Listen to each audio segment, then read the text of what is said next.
Guys, alam niyo ba na isa sa mga paborito naming laro ito ng kabataan? Wow. Lamang kami ng basketballan kung maghapon. Parang di kami napapagod. Iba rin pala pagka tumanda ka na.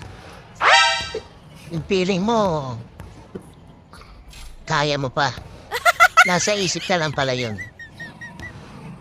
Pero sa ganang akin, dapat patuloy pa rin tayong mag-ehersisyo. Wow!